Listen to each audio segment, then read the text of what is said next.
Hello everyone out there, how are you all doing? It is Kate Hill here, giving you the best unbiased and honest content on property, along with fantastic hints and tips.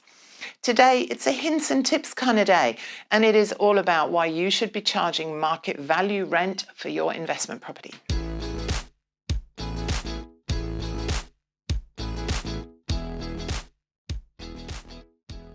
Now, we've spoken to so many people over the years that have started their journey as investor landlords with a bit of a naive attitude. It's distressing to see really the repeated mistakes that many people make. Even worse are the people who want to invest in property but think it is too hard, too risky, or time consuming, or don't get started at all. We spend a lot of time with our clients addressing the risks involved in property investment and how we can stop these from occurring. Now, one of the biggest mistakes I see is really it's failing to increase rents regularly or at least charge market value rent. Now, let's be clear up front that as landlords, we are providing a home for someone because the state and the federal government certainly aren't providing enough. They're never going to do it, right? So this is why the negative gearing policy is in place and it works. It encourages private investors to supply the housing that the government can't and don't want to afford. But at the end of the day, we are dealing with human beings here and we need to treat them fairly and with respect. That is just going to be good karma, right? In the interest of being upfront, I am a renter at the moment, so it is a subject that is very close to my heart.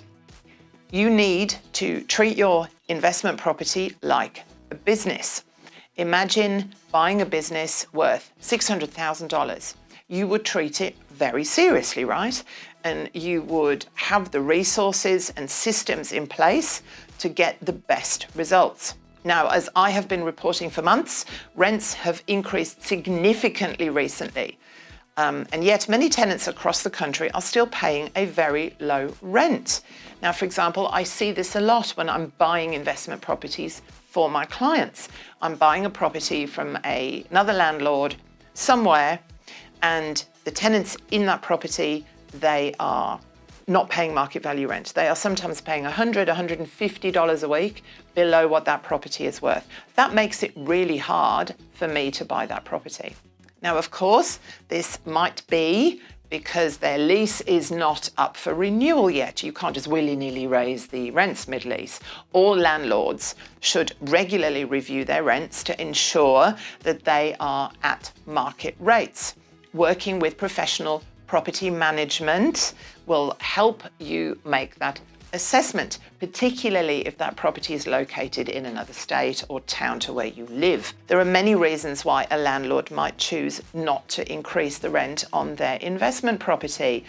An absolute favourite reason out there, I hear it all the time, oh, they're great tenants, I don't want to lose them. Trust me, most tenants know they're onto a good thing. They will know the rent that they should be paying. They know that they are paying below market value rent. And if they vacate your property, then they'll just have to pay the market rent somewhere else where a landlord is a little bit more savvy. So just think that through. You are buying an investment property to change your financial future. If you don't charge market value rent, then you are putting yourself at a major disadvantage.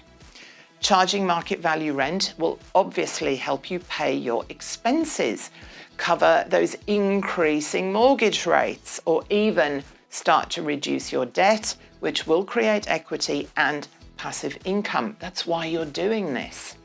Why wouldn't you want to get ahead?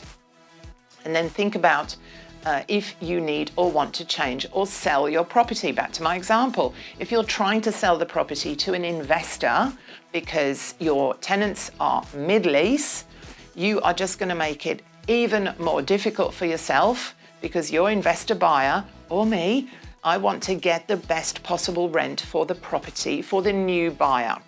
If you're not charging proper market value rent, then you are putting off most of your buyers from the get-go.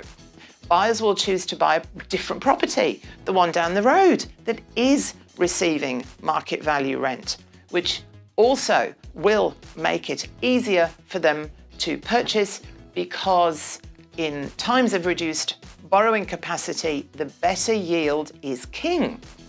Most investors don't think about this. Rents don't always increase massively, of course, especially like this, like we've had recently, but a small regular review is much better for your tenant than a large, infrequent change that can shock them so much that they do move out. Landlords might feel daunted by increasing the rent for the first time, but the reality is that if the increase is reasonable at market value, there really shouldn't be any problem with the tenant. Like I've said, most tenants, they know what rent they should be paying. They're out there looking, and your property manager can also advise you, right? Overall, try not to sweat the small stuff too much.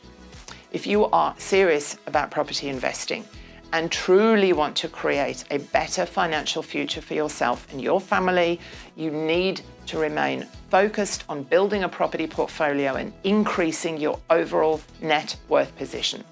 This is much easier by charging market value rent. Many people stop at 1 or 2 investment properties when they could easily continue investing and building their portfolio to achieve financial independence. They also get too wrapped up in worrying about small issues that should not be stopping them from moving forward. Now, I'm going to keep talking to you about all things property, so don't forget to hit that like and subscribe button if you are enjoying all this free content, and I will see you soon. Bye.